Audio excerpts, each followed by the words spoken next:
n'aha Nna na Nwa na Mmụọ Nsọ.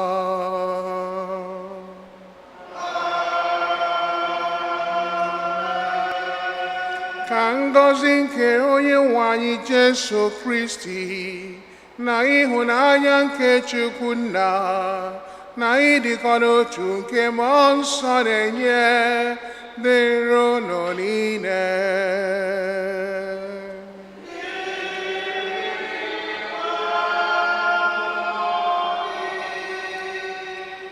Ụmụnne m na Kristi, udo dịrị unu. Tata nzukọ Kristi nọ n'akụkụ ụwa niile na-achụ aja misa mbọsị ụka nke 16 n'oge na-adịghị n'emume n'ime ahụ nke nzukọ.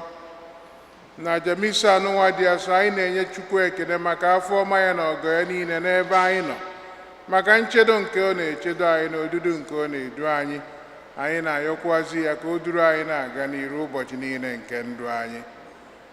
Masị a arịọrọ ya maka ngọzi nke Chukwu na nchedo ya n'ebe ndị parish anyị niile nọ. Na masị akwa anyị na-echeta mmadụ niile, ọ kachasị ndị rịọrọ ka anyị cheta ha n'ekpere. Anyị na-echetakwa ndị na-enweghị ndị na-ekpere ha, na-echetakwa ụmụnne anyị ndị arụ na-adịrọ, nakwazi ndị buru anyị ụzọ gawa na-arahụ ụra nke udo, ka mkpụrụ obi ha na mkpụrụ obi ndị niile kwelụnụ gara aga. Ụmụnna, ka anyị kwado onwe anyị nke ọma maka nnukwu emume nke Yukaristia site n'ikwupụta njọ anyị.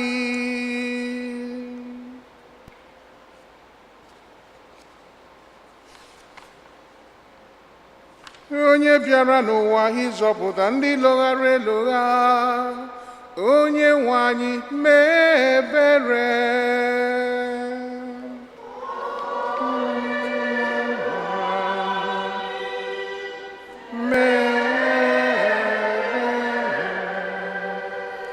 Onye bịara n'ụwa ịtọghata ndị ome njọ, Kristi mee ebere.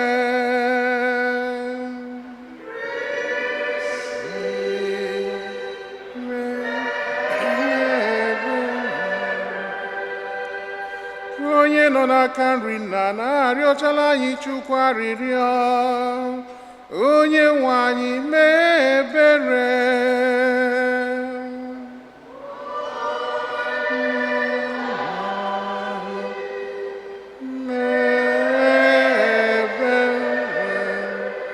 Ka Chineke jike niile mere anyị ebere, gbaghara anyị njọ anyị, duru anyị na ndụ ebebe.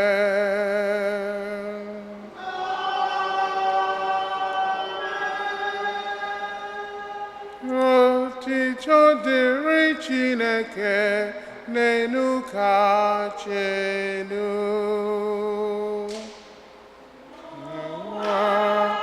Udo dịrị mmadụ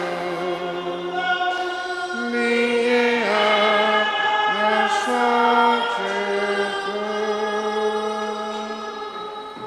Anyị too gị, anyị kwupụta ọrụ ọma gị. Anyị esekpụrụ gị, anyị doo gị ebube, anyị ekele gị n'ihi nnukwu ebube gị. Ekele gị, ekele gị, ekele gị.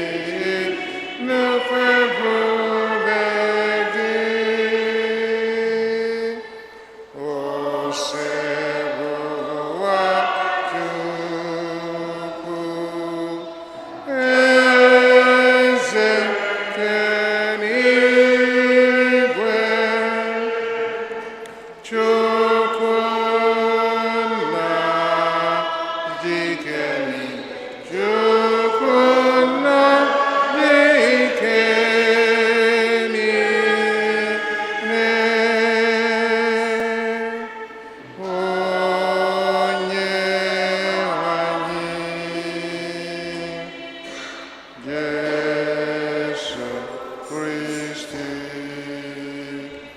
otu nwa nke Chineke mụrụ,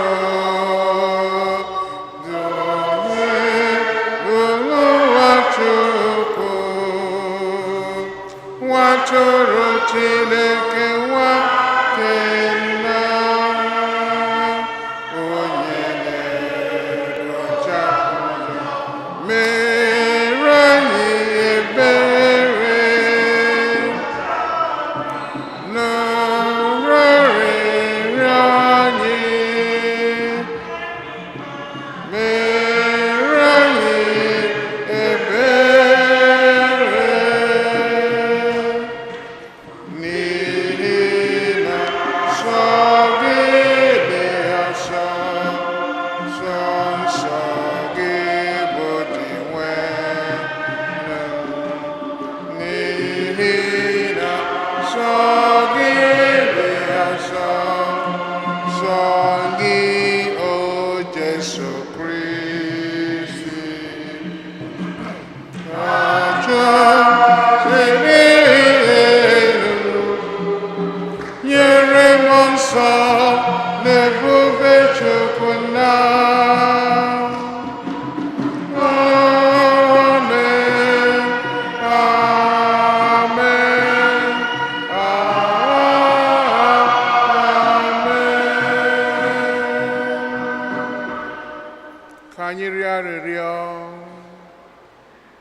Onyenwe anyị, biko mere anyị bụ ndị ezinụlọ gị ebere, were obiọma gị mụbara anyị onyinye nke amara gị.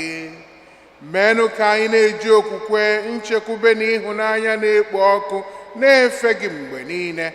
Anyị ewere kwụsie ike n'ịtụ anya ọbịbịa gị site n'idebe iwu gị, site na dị nwere anyị Jesu Kristi nwa gị, onye gị na ya dị ndụ na-achị na ịdịkọ n'otu nke mmụọ nsọ, otu Chukwu, site n'ụwa tụ ụwa niile.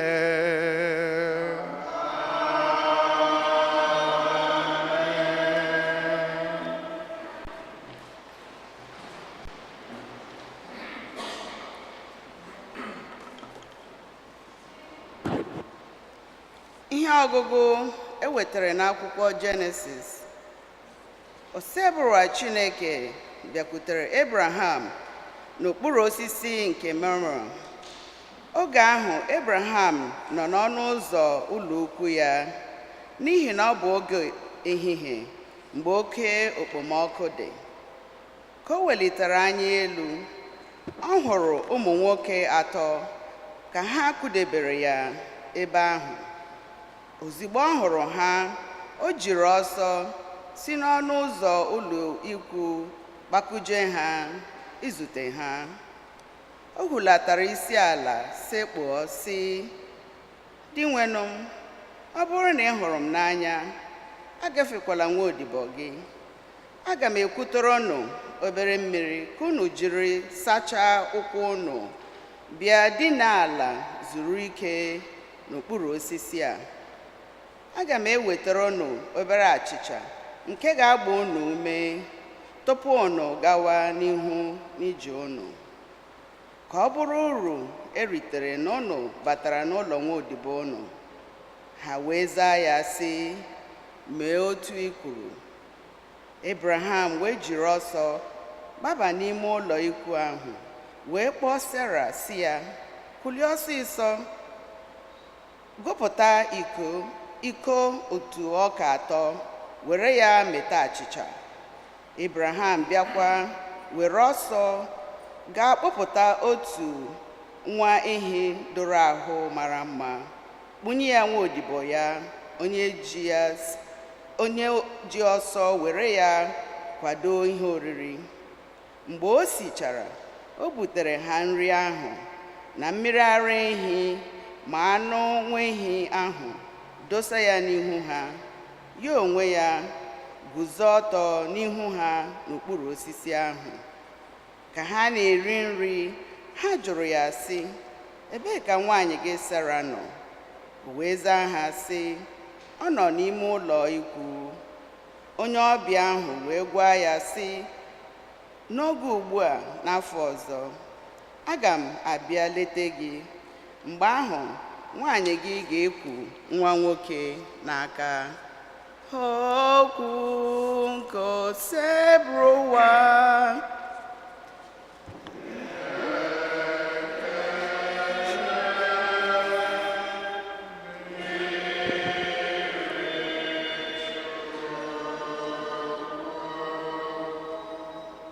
Di nwenụ, onye pụrụ ịbanye n'ụlọ nsọ ikwu gị?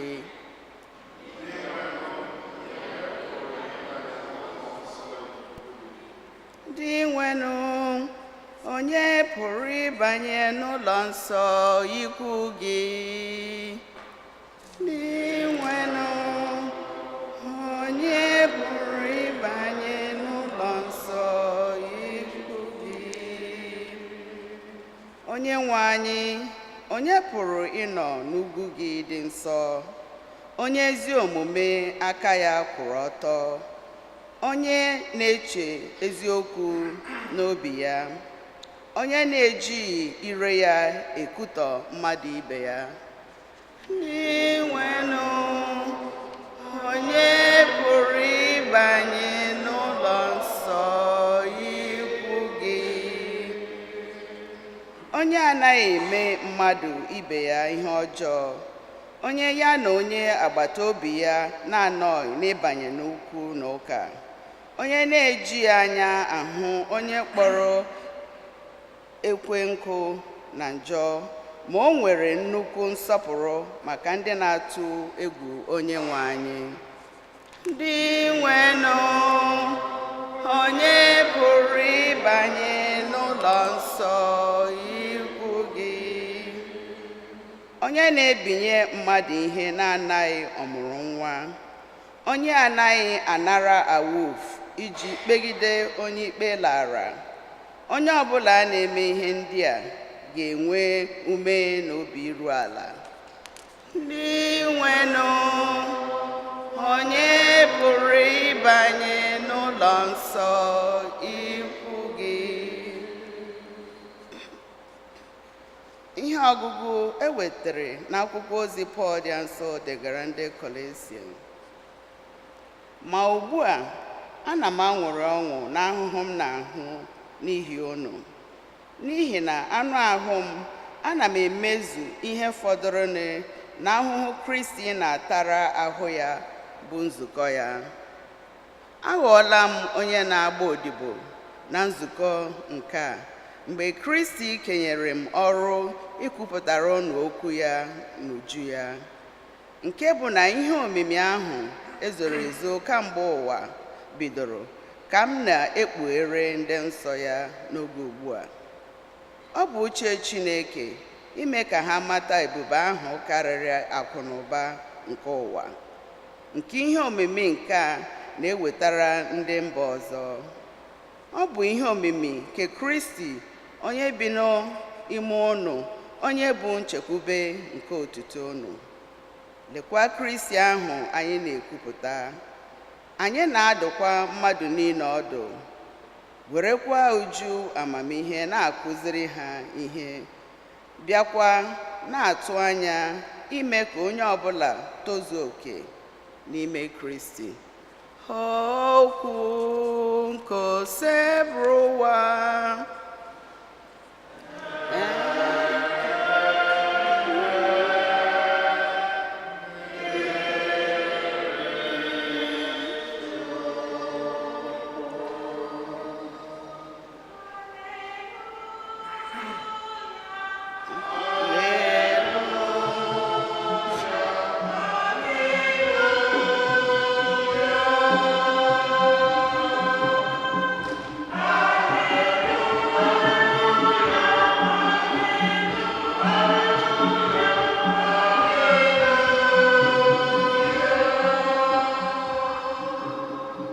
Dị ngọzi bụ ndị ji ezigbo obi dị ọcha were debe okwu nke Chineke, ha ga-eji ndidi meta nnukwu mkpụrụ.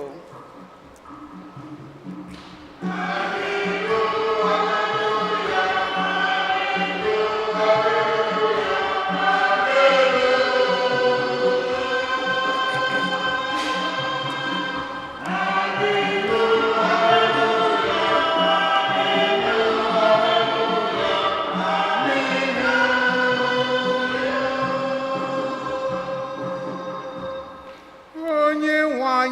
nọnyere unu.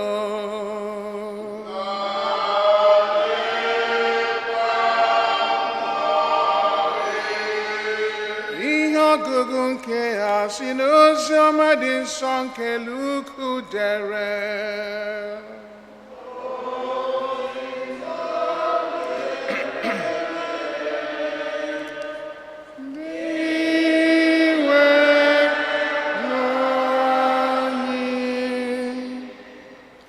Jesu na ụmụazụ ya batara n'otu obodo nta ebe otu nwanyị a na-akpọ Mata nabatara ya ka oke ọbịa n'ụlọ ya.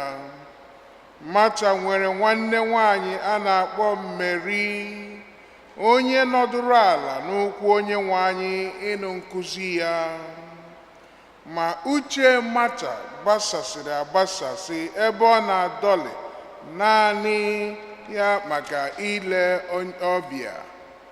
Ọ bịakwutere Jesu jụọ ya sị, onye nwe anyị, ọ na gbasaghị gị na nwanne m nwanyị hapụrụ naanị m ije ozi niile? Jesu gwazie ya ka ọ bịa nyere m aka. Mana Jesu zara ya sị, Mata, Mata, ị na-echegbu onwe gị na-esogbukwe onwe gị maka ihe ọtụtụ ihe, mana otu ihe bụ ihe dị mkpa. Mmeri ahọtala oke ka mma nke a na-agaghị anapụ ya. Ozi ọma ka o si ebu ụwa.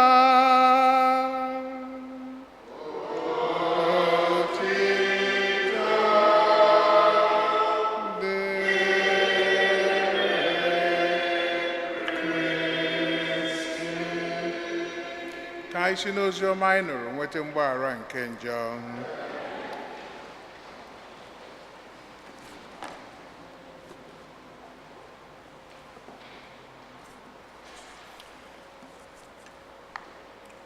Sọọsọ otu ihe bụ ihe dị mkpa. Mary ahọrọla otu ihe ahụ dị mkpa nke a na-agaghị anapụ ya n'aha Nna na Nwa na Mmụọ Nsọ. Amen. Ka anyị kwụrụ n'ọtọ. Ị marala ihe ahụ mere, ndị na-ekene ya. Ị marala ihe ahụ mere, ndị na-aja ya mma. Ihe ọma na-ekene ya. Ị marala ihe ahụ mere, na-aja ya mma. Ị marala ihe ahụ mere, ndị na-ekene ya. Ị marala ihe ahụ o mere, ndị na-aja ya mma. Ihe ọma, ndị na-ekene ya n'ihe ahụ o mere. Ihe ahụ rara mmadụ ahụ, Chineke memewo ya. Ihe ahụ rara mmadụ ahụ, onye nwe m emewo ya. Chineke memewo ya. Ihe ahụ rara mmadụ ahụ, onye nwe m emewo ya. Ọrụ ahụ rara mmadụ ahụ, Chineke marụwo ya. Ihe ahụ rara mmadụ ahụ, onye nwe m emewo ya. Rara mmadụ ahụ, Chineke m emewo ya. Ihe ahụ rara mmadụ ahụ, Chineke m emewo ya. Ịnụ ụwa ya ma mma jọọ njọ, ekwerewo m aga m agbaba n'ime Chineke ga-akọba. Praise the Lord. Hallelujah. Ụmụnne m na Kristi, tata Jesu na-agwa anyị na-enwere otu ihe dị mkpa. Ọ na-agwazi anyị na nwanne anyị nwanyị bụ Mary ahọrọla otu ihe ahụ dị mkpa and na-enweghị onye ga-anapụ ya. However, Jesu anaghị ekwu na ihe ndị ọzọ adịghị mkpa. Ihe ọ na-akọwara anyị bụ na-enwere nke ka mkpa, ọ rada na-enwere nke ka mma. Ozi ọma taa nwere akụkọ ọ na-echetara m maka otu nwoke a na-agba mbọ ịhụ na ya rụrụ ọrụ nweta ego ka ọ were zụọ ezinụlọ ya. Enweghị ihe nwunye ya na ụmụ ya ga-achọ. Ọ ga-enye ha ụlọ kachasị mma, akwa kachasị mma, education, think of it. Ihe ọbụla dị mma ka ọ na-agba mbọ na ya ga-enye ha. Maka ihi ya, ọ na-arụgbu onwe ya n'ọrụ. Mgbe o ji amalite ọrụ ebe 5 o'clock ọnwa ụtụtụ, o si n'ụlọ pụọ jebe ọrụ. Mgbe ọ na-apụ, ụmụaka ka na-ehi ụra. Mgbe o ji abata ebe abalị 10 p.m., mgbe ọ na-abatala, ụmụazị alabaa n'ụra. So maka ihi na ọ na-arụ ọrụ oke ọrụ, gap between him and his family are widened. Ụmụ ya amaghị ya ọfụma. O ruo otu ụbọchị, o wee nata ọrụ n'oge, mgbe nwunye ya na ụmụ ya ka nọ na palọ, ha alababeghị ụra. Ọ batala wee hụ ụmụ ya, jee ka ọ makụọ ha. Ụmụazị agbapụ ọsọ gbakwuru nne ha, chee na nwoke bụ onye ọbịa, a stranger.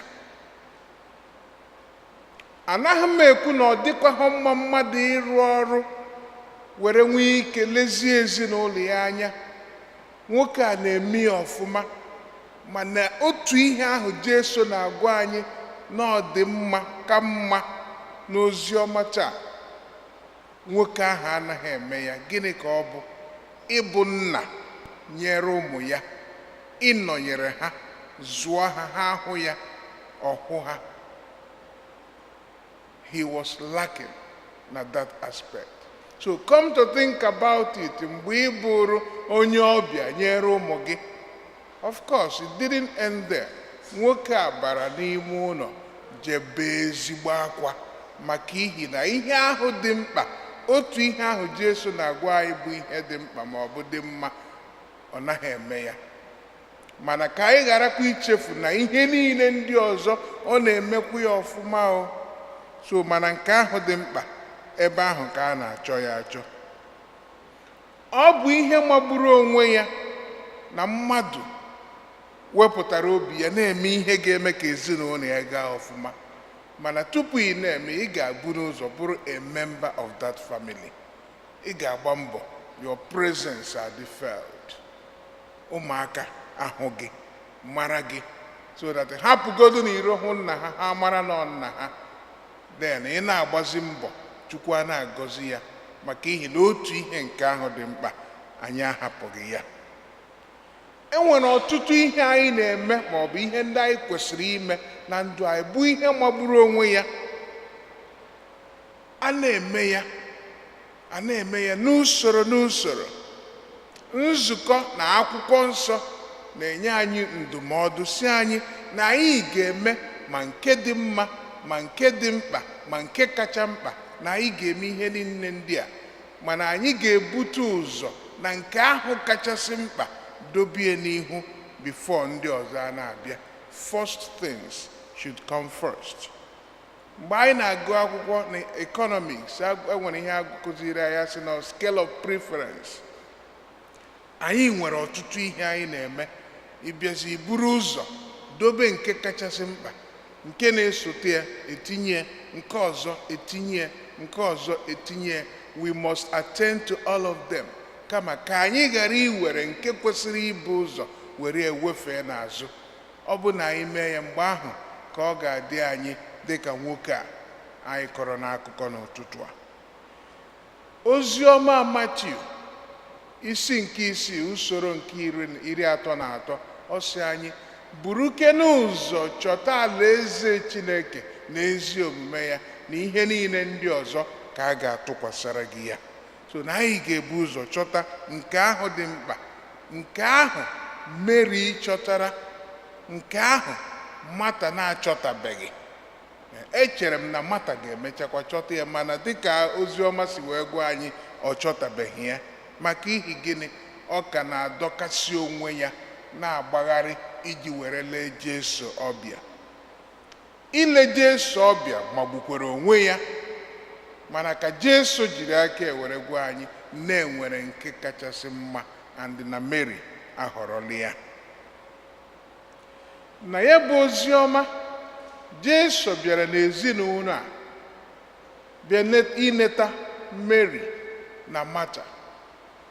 Ọ bịazie na Mary anọdụ ala na-ege ntị n'okwu nke ndụ. Ọ na-akụziri ya, ọ na-ege ntị. Martha na-agbagharị ka ọ na-eje Jesu ọbịa. Mgbe ọ bịara di ya ka Mary hapụrụ ya, ọ na-eme ihe niile, o jekwuru Jesu, gwanụ nwanne m ka ọ bịa nyere m aka.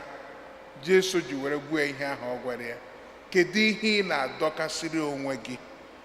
Na the English version of today's gospel, Jesus said na Martha the anxious and worried about a lot of things. So mgbe mmadụ dị anxious and worried, so these are two strong words within the context. So na ihe ị na-eme dị mkpa, good, mana na-enwere nke ka mkpa. So adọkasịzi n'onwe gị ahụ, nke ahụ ka mkpa, na ọ ya ka Mary na-eme. So ọ bụrụ na o kwe gị, ị bịa ka ị soro ya mebe ya bụ ihe. Jesu n'ozi ọma Matiu isi nke ịnọ, usoro nke ịnọ, mgbe ekwensu bịara ịnwụ ya ọnwụnwa, gịnị ka ọ gwara ekwensu mgbe ọ sị ya mee achịcha ka okwute ka ọ ghọrọ achịcha?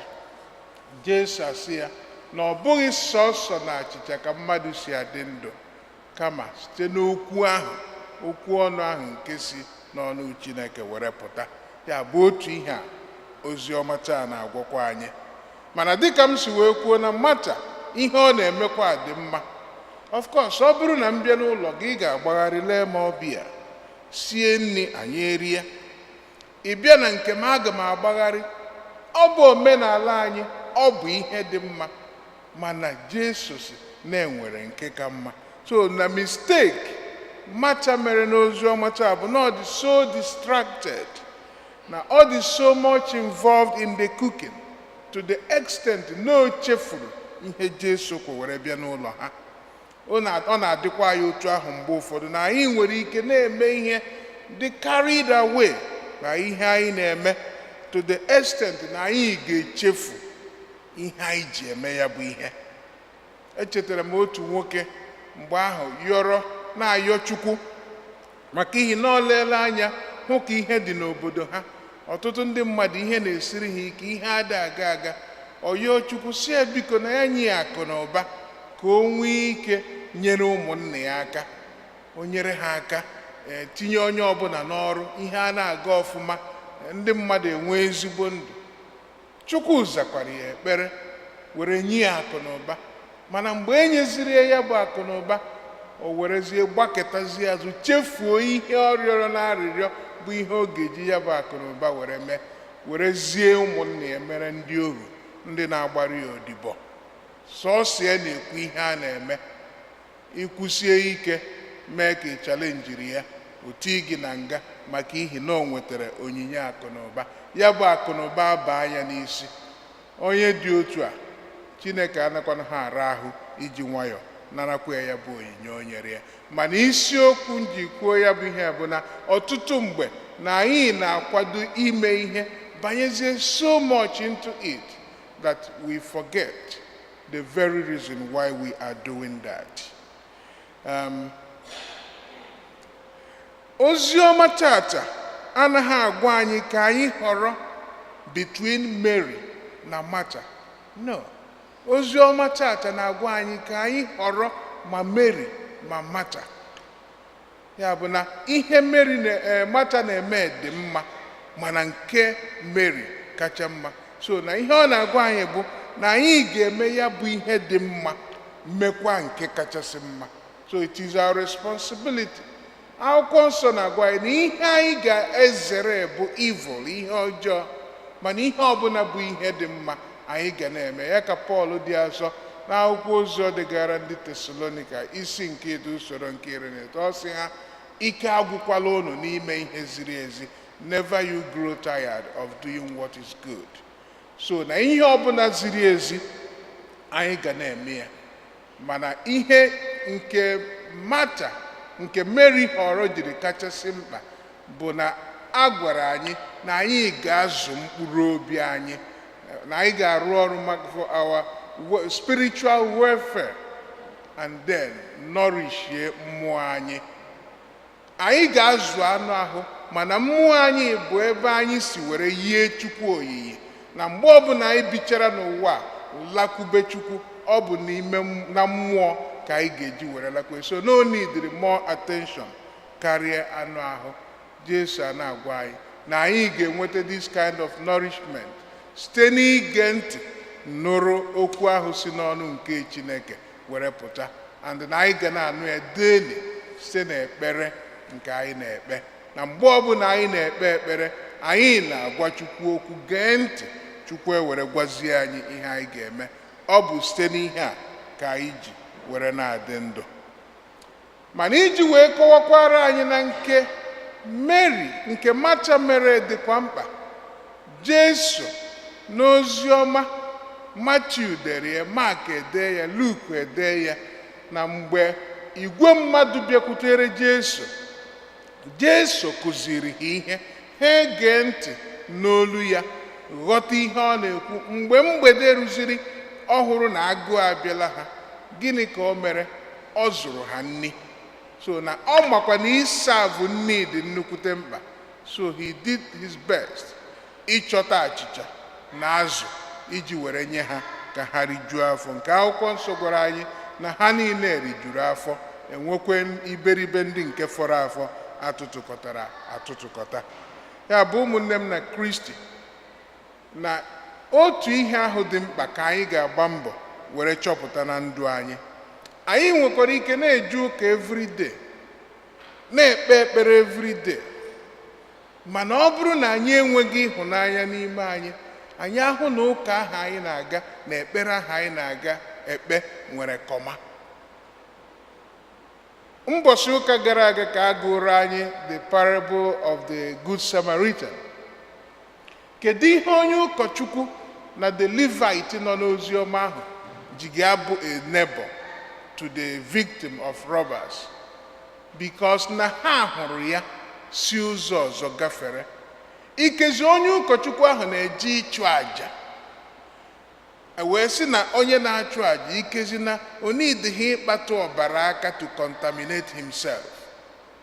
O were mee ignore, neglect that aspect of the demand Chineke na-eme from him. O were si ebe ọzọ. Jesu wee sị na ọ bụghị a neighbor. Ọ bụrụ na anyị kwadochara ibi ụka n'ụtụtụ a, which is a wonderful thing, ka anyị bịa fee Chukwu ofufe, kpere ya ekpere, kpekwere mmadụ ibe anyị, ịpụta n'ọnụ ụlọ gị, ị nwee a situation of life and death, maybe onye na-achọ ịnwụ anwụ enidiri ịkpọ gị ụlọ ọgwụ. Jesu nọrọ ebe a, ihe ọ ga-asị gị, hapụ mass ahụ ị na-aga, buru onye a buju ụlọ ọgwụ, jee ka ịzọpụta ndụ, ịzọpụtacha ndụ, ị wee bịawa mass. Just as I said, mass na ekpere bụ ihe dịka so n'ihe dịkachichara mkpa. But when you are caught up with a situation of life and death, particularly the example nke m nyere kịta, anyị ga-ahụ na Jesu ga-asị gị, attend to this first. Ya bụ otu ihe ahụ dị mkpa anyị ga-agba mbọ chọpụta na ndụ anyị. N'ihe ọgụgụ nke izizi agụrụ si na Genesis, anyị ga-ahụkwa mkpa ọ dị n'ịzụ ndị mmadụ nri. Abraham hụrụ ndị ozi Chineke were yọọ ha, o lere anyị ikezi ebe ha sitere anya, and ọ hụ na ike gwụrụ ha, agụọ na-agụ ha, ikezi na dust juru ha n'ahụ. O wee sị ha, biko bịanụ ka m kutere unu mmiri ka unu kwọchasịa aka na ụkwụ unu, nọrọ n'ebe a zuru ike ka anyị sitere unu nri ka unu rie. So na Abraham, within his context, hụkwara ihe dị mkpa o kwesịrị ime. O jeje mee ya, gwa nwunye ya siere ndị a nri, kwadoro ha ọfụma. Gịnị ka nwunye mere? ọ kwado dịka di esi were gwu ya, esichaa nri bubutere ndị ozi Chineke, ha ewere rie. Mgbe ha richara rijuo afọ, ha wee sị Abraham, kpọta nwunye gị, maka dịka anyị si mara Sara nwunye Abraham amụtabeghị nwa, and na o mee n'okenye, nke anyị nwere ike isi na ọ gafeele, o tofeela ịmụ nwa. Mana dịka Chineke si arụ ọrụ ya, ya bụ ndị ozi ewere kwe ya ngwa na ụdị oge a n'ahọ na-abịa abịa ị ga-ekuru nwa nwoke, anya mmiri gị ga-aghọrọ gị ọchị. Ya bụ ụmụnne m na Kristi, iji were mechie oziọma anyị kwuru, oziọma taa, echetara m mgbe m chiri fada ọhụrụ, anyị a na-eje na-enetagasị ndị mmadụ, na-enye ha kọmunion. So e nwere otu ezinụlọ m bara wee nwee nwa obere nwa agbọghọ alụtara ọhụrụ, ọ dị ime. That was her first pregnancy. So ya na-eme ihe niile, ozi niile a na-aga n'ezinụlọ ya na-aga. Unu manụ ka ọ na-esi adị na be anyị mgbe ụfọdụ. E nwere otu nwoke ya na nwunye ya ejere ahịa na ụmụaka ha eje ahịa zụtacha ihe. Mgbe ha na-alọta, nwoke ejiri sọọsọ ihe o ji n'aka awụ mkpọ ya. Ihe a zụtara n'ahịa, nwaanyị bụ ya n'isi, ofu nwa nke ọzọ ọkwụ ya n'azụ, nke ọzọ ọ sekwa ya n'aka, buru aha nke o bu n'afọ. Nwoke ejido mkpọ ya na-aga ka big man. So nwatakịrị a na ezinụlọ ahụ, ya na-eji ozi niile na-eme ihe niile, ihu ya ọ dịcha very cheerful. On one of my visits, all of a sudden, her countenance echenjie. O were ihe o ji n'aka tụfuo, na-eti mkpu. Ụjọ abịa m, a na-ajụ asị na ime na-eme m, si ewuo ọka ihe nwe na-adị. Moto m owu the only car nọ ebe ahụ, si ha ngwa biko bute na ya ka anyị gawa ụlọ ọgwụ. E wee buru ya gaa ụlọ ọgwụ. Ịhụ ya, ịhụ pains. In fact, pains, ịchọwa description pain, ile ya anya n'ihu. So mgbe m hụrụ ya, ama m ihe m ga-eme. Anyị ekpechara ya ekpere, asị m ya, ụdị ihe a ndị ozi Chineke gwara nwunye Abraham, na ụdị oge echi na anya mmiri gị ga-aghọrọ gị ọchị. The next day, agawa m n'ụlọ ọgwụ ka m jee leta ya. Ọ mụọ na nwa, ihu ya wee bụrụ sọ ọchị ọchị. Asị m ya, Chineke echetele gị tata, anya mmiri gị ụnyaahụ aghọrọla gị ọchị taa. Ya bụ ụmụnne m na Kristi, oge ọbụla anyị na-eme ihe anyị kwesịrị ka anyị mee, ọ kachasị ihe ahụ dị mkpa, anyị nwere ike na-agabiga ọtụtụ ihe n'ime ya, ka anyị mara na mgbe ọbụla anyị mechara ihe ahụ, ọ bụrụ ihe anya mmiri, ọ bụrụ ihe dọkasịrị anyị ahụ nnukwu, ọ ga-emecha bụrụ anyị ọṅụ.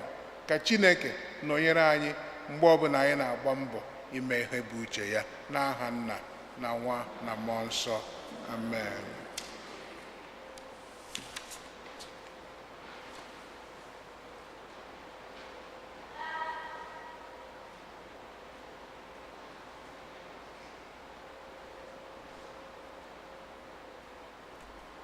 Ka anyị kwuru n'ọtọ. Ekwere m n'otu Chineke,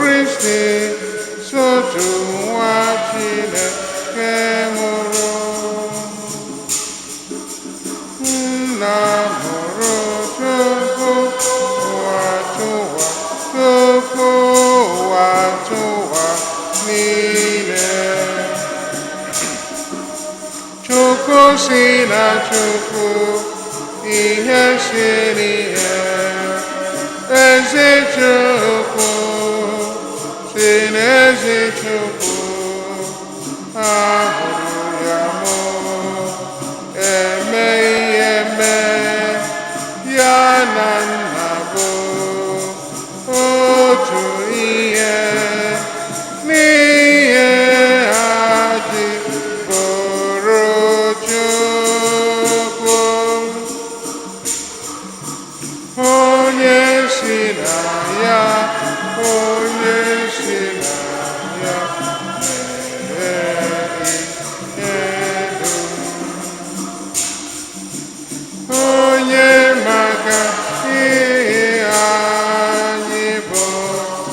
mmadụ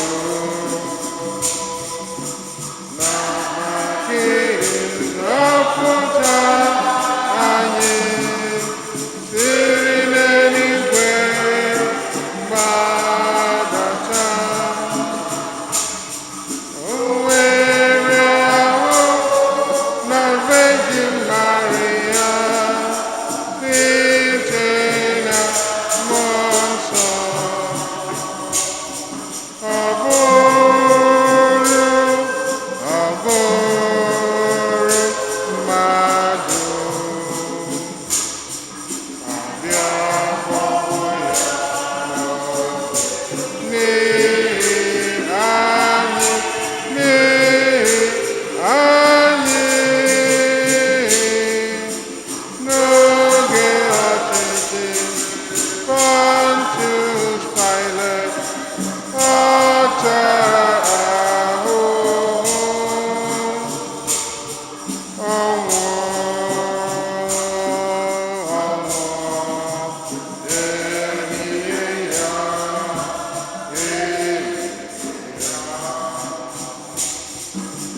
ma o bilitere n'ụbọchị nke atọ ka akwụkwọ nsọ siri kwuo. Ọrọgolo n'eluigwe nọrọ n'aka nri Nna,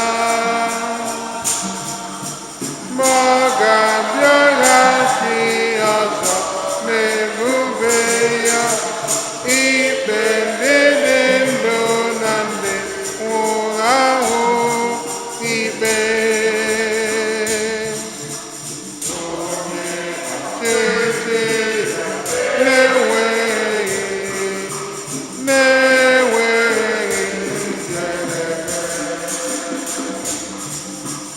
Ekwe na mmụọ nsọ onye nwe m na-enye ndụ, onye siri na nna na nwa pụta. Sekpuru na-eto mmadụ ya na nna na nwa,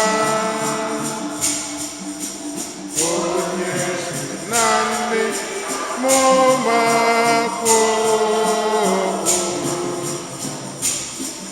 Ekwe m n'otu nzukọ nsọ Katọlik na Apọstọlik, ekwupụta m otu baptizim nke mgbaghara njọ. Ana m atụ anya mmelite n'ọnwụ na ndụ ụwa ga-abịanụ.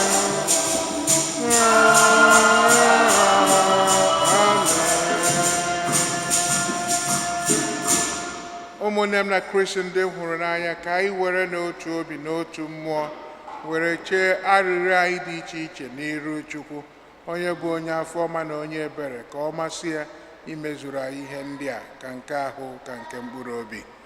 Mmadụ ịtọ o metụtara na mmụọ ga-edu anyị n'ekpere, ndị ukwe ya agwa anyị ihe anyị aza.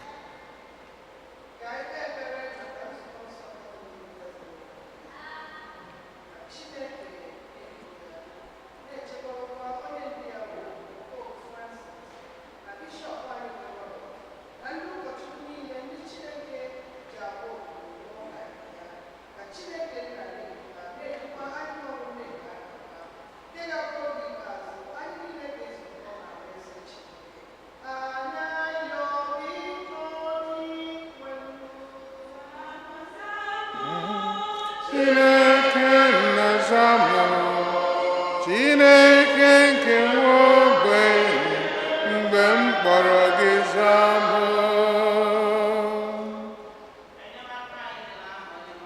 Onye kere n'igwe n'ala,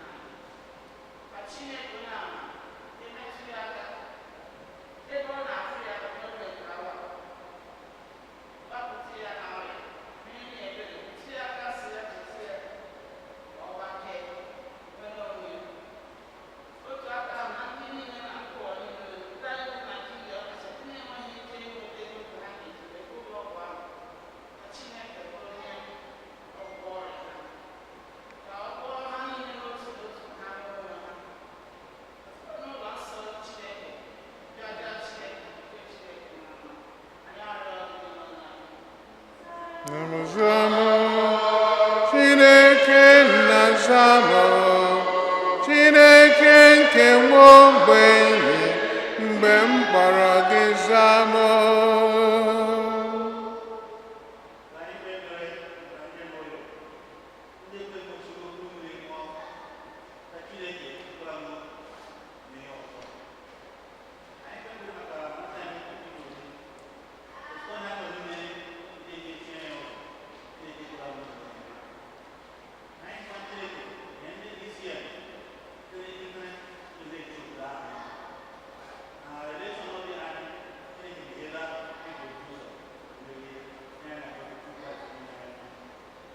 Zamo, zamo, Chineke nna zamo, Chineke nke nwa ogbenye, mgbe m kpọrọ gị zamo.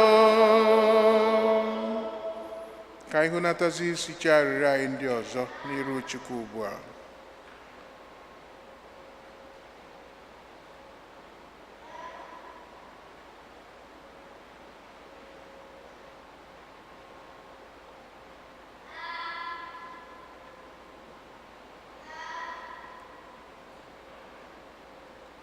N'ime anya na mkpụrụ obi, atụkwasịra m gị obi, Chineke, atụkwasịra m gị obi,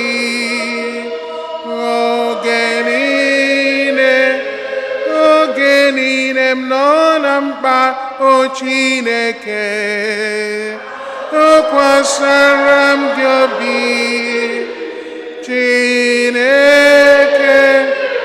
atụkwasịra m gị obi, oge niile. O Chineke pụrụ ime ihe niile, nna ịnụ na arịrịọ anyị bụ ụmụ odibo gị chere n'iru gị n'ụtụtụ a, ịmara mkpa anyị niile, mara echiche anyị niile, ma ndị anyị kwupụtara ekwupụta, ma ndị anyị ka na-ekwu n'obi anyị. Ịmazuru ha niile, anyị na-arịọ gị ka imezuru anyị ha karịa ka anyị rịọrọ gị n'aha Kristi onye nwe anyị.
papa na ụmụnne m na Kristi ka aja mụ na unu na-achụ bụrụ ihe ga-asọ Chineke ji ike niile ịnaranụ.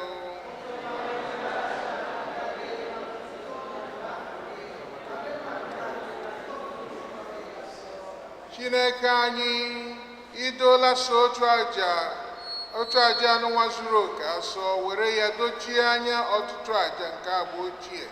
Biko nara aja nke ndị ezinụlọ gị ji obi ọcha ebutere gị, gọzie ya dịka i siri gọzie aja Ebel, dokwa ya asọ. Mee ka onyinye onye ọbụla n'ime anyị na-ebute maka uto nke ebube eze gị wetara mmadụ niile nzọpụta. Anyị na-arịọ ihe ndị a n'aha Kristi onye nwe anyị. Onye nwe anyị nọnyere unu.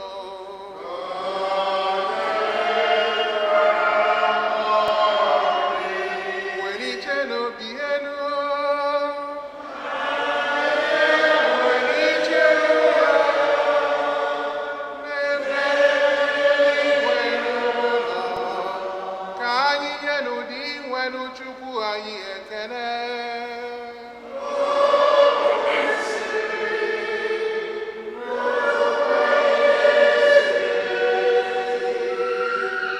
Kwesịrị ezi bụrụkwa ihe ziri ezi na-azọ ndụ, na anyị ga-enye gị ekele oge niile na ebe niile.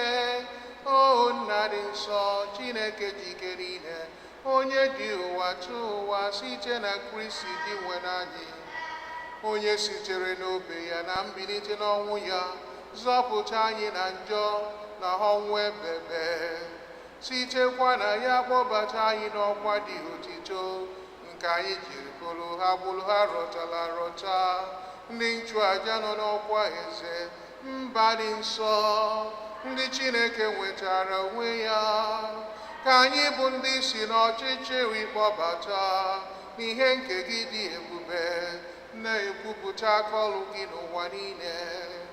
N'ihi nke a anyị na-eso igwe ndị mmụọ ọma niile nke eluigwe na-eto ebube gị oge niile n'ukwe na-ekwe.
Na ịdị nsọ ezie, sọ gị na-edo ihe dum nsọ.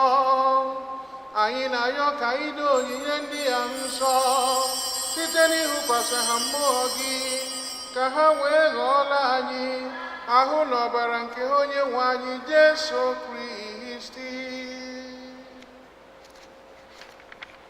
onye bịara tupu edunye ya n'ọnwụ nke o jiri aka ya were nara, were achịcha nye gị ekele ya, waa ya nye ya ụmụazụ ya, si naranụ nke ha rienụ ya unu niile, nke a bụ ahụ m nke a ga-eduru nye m aka ahụhụ.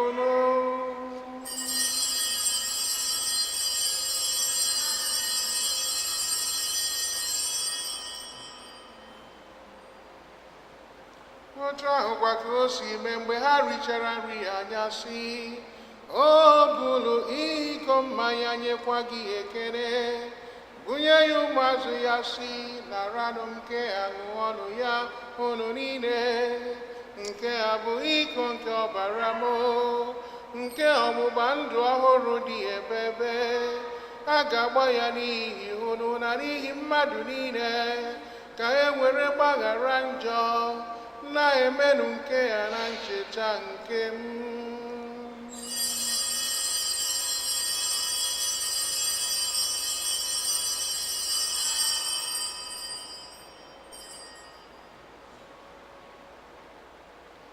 Ka anyị kwupụtara ihe omimi nke okwukwe anyị na-eme ugbu a.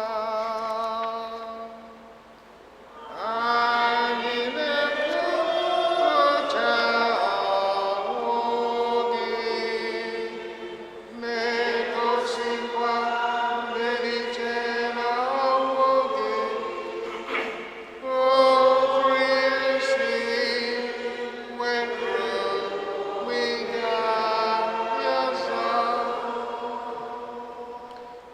na ncheta nke ọnwụ na mbilite n'ọnwụ nke nwa gị, anyị ebunye gị aha ọchịchọ nke adịghị ndụ na iko nke nzọpụta. Anyị na-ekele gị n'ihi na ị kwere ka anyị dị mma ịkwụlụ n'iru gị na-efe gị. Anyị ji umeala rịọ ka anyị bụ ndị na-anata ahụ n'ọbara nke Kristi bụrụ otu site na njikọ nke mmụọ nsọ. Nna, cheta nzukọ gị gazuru ụwa niile, mee ka ịhụnanya gị jupụta ya. Gọzie Pope anyị bụ Francis na Bishọp anyị bụ Robert na ndị ofufe altar gị niile. Chetakwa ụmụnne anyị ndị jiri okwukwe were gaa n'ezumike nke ọnwụ, kpọbata ha na ndị ọzọ niile nwụrụ anwụ n'ihe nke ebube gị. Biko meere anyị niile ebere, ka anyị soro Virgin Maria dị ngọzi, nne nke Chukwu, na ndị apọstọl na ndị nsọ gị niile ndị mere uche gị n'ụwa were keta ndụ ebebe. Ka anyị sorokwa ha na-eto gị na-edo gị ebube site na Jesu Kristi nwa gị. Ihe niile kere eke na-eso ya bụ Kristi, na-esikwa n'ime ya na n'aka ya, na n'ịdịkọ n'otu nke mmụọ nsọ, na-enye gị bụ Chukwu Nna ji ike niile, nsọpụrụ na otito niile, site n'ụwa tụ ụwa niile.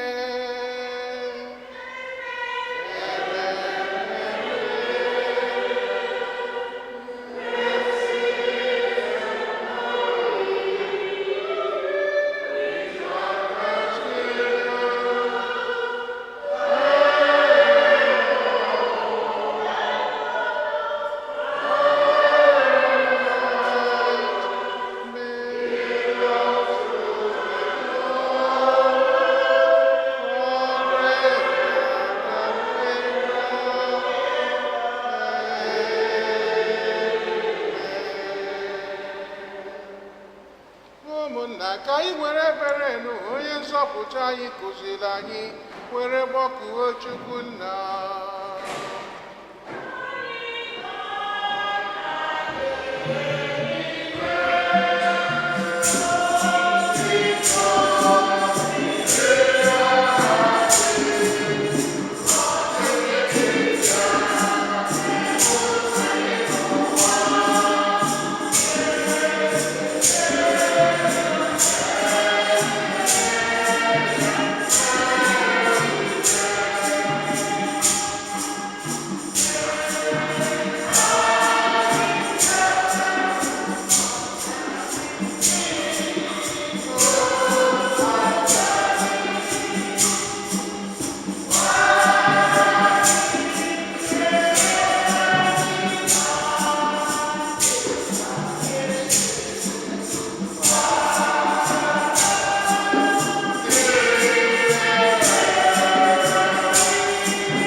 na-ayọ gị o sepụrụ ụwa na ajọ ihe niile, were ebere ya udo n'oge nke anyị, site n'ihi aka ebere gị ka ha zọpụta anyị na njọ oge niile, anyị were gbala ha nsogbu niile, were nchekwube dị nsọ na-atụ anya maka mbịaghachi nke onye nzọpụta anyị Jesu Kristi.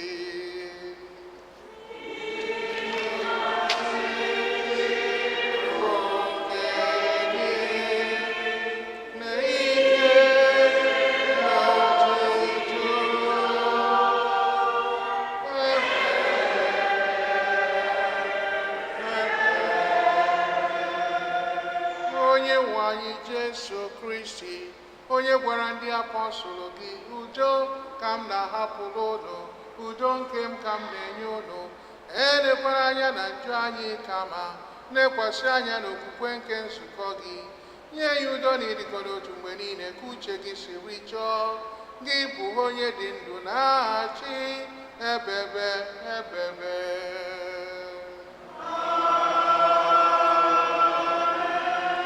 Udo nke osebụlụ ụwa dịrị unu mgbe niile.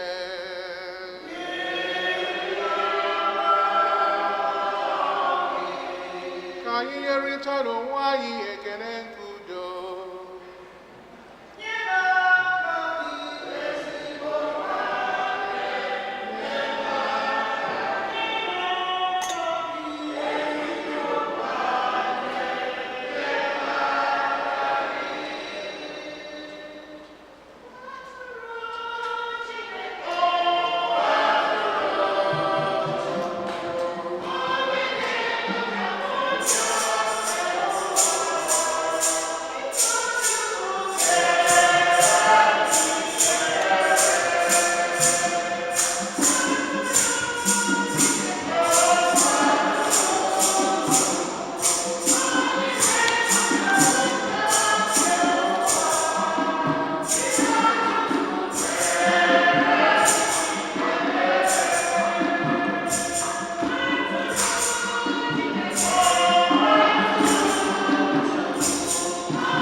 Jesu Kristi, onye na-ekpochapụ njọ nke ụwa, anyị nwere isi ọma bụ ndị agbụrụ n'oriri nke nwa atụrụ Chineke.